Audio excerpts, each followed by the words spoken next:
देखिए, नष्ट समीकरण, नष्ट इक्वेशन एक सरल सामान्य अभिक्रिया के लिए इलेक्ट्रोड अभिक्रिया के आधार पर नष्ट नामक वैज्ञानिक ने क्या किया, अपना एक समीकरण प्रस्तुत किया जिन्हें हम लोग नष्ट समीकरण के नाम से जानते हैं।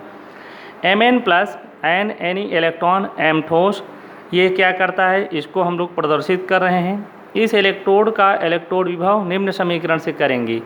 इसके लिए इन्होंने नर्स नामक वैज्ञानिक ने एक समीकरण बताया कि E equal E0, E electrode है, E0 इलेक्ट्रोड विभव है, और -2.303 RT अपॉन NF log 10 अपचयित अवस्था और ऑक्सीकृत अवस्था। ठीक है, दो फेज आएगी, एक तो ऑक्सीकृत की आएगी और दूसरा अपचयित की आएगी। अब देखिए, इसको सेल के फॉर्म में लेंगे तो क्या हो जाएगा, बताइए कि E Mn plus M and E0 Mn upon n plus upon m -2.303 RT upon NF log 10, और एक पर क्या हो जाएगा MS सॉलिड, ठीक है, अपॉन Mn क्या है प्लस एक्वाटिक सॉल्यूशंस में हो जाएगा। आगे देखेंगे, आगे हमारा क्या है कि E Mn plus by M E0 Mn plus m by M -2.303 RT कब, ठोस की मोलर सांद्रता 1 लेने पर, अर्थात यहाँ पर 1 आ जाएगा तो -2.303 RT upon NF log 10 1 upon Mn plus aqueous solution. अब यहाँ 1 कैसे आ गया, क्योंकि ठोस की मोलर सांद्रता हमने क्या ले लिया, 1 ले लिया, और यही नष्ट समीकरण है। इसे ही नष्ट समीकरण के नाम से हम जानते हैं।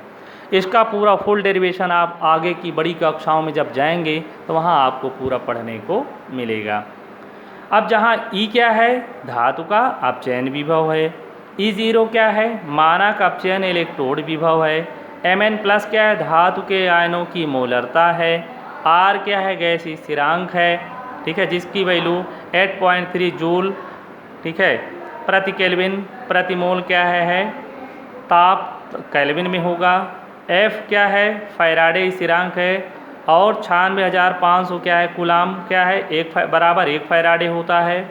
N इलेक्ट्रोड पर होने वाली अभिक्रिया में भाग लेने वाले इलेक्ट्रॉनों की संख्या है, I mean number of electrons complete two reactions. अब इसका मतलब ये हो गया कि इतने इतने पॉइंट से क्या है, ये पूरा हमारा बनता है, और ये सारे मान को हमने आपको इसको बता दिया।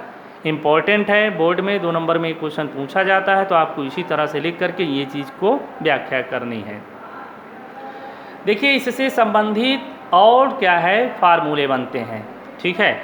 25 डिग्री सेल्सियस पर नष्ट समीकरण को ऐसे भी प्रदर्शित कर सकते हैं, E equal E0 minus 0.059 upon n, अर्थात ये जो अभी इसके पहले आपने समीकरण पढ़ा था उसको पूरा हल कर लेंगे, और जब उसको हल कर लेते हैं हम लोग तो हमारा क्या ये समीकरण मिलता है, और log 10 1 upon Mn plus 1। Note, अब हम लोग देखते हैं कि साम्य स्थिरांक के तथा मानक सेल विभव E सेल 0 में क्या संबंध होता है।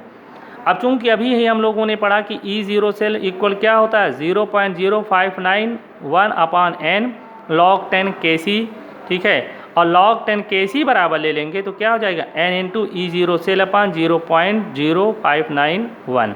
Kc क्या है, यहाँ पर साम्य स्थिरांक है, E0 सेल क्या है, मानक सेल विभव है, ठीक है, और n क्या है, अभिक्रिया में स्थानांतरित हुए इलेक्ट्रॉनों की क्या है, संख्या है, ठीक है। अब इससे संबंधित क्या है, हम लोग क्या है एक क्वेश्चन को देखेंगे, और इसको जो है हम आपको नेक्स्ट वीडियो में बताएंगे।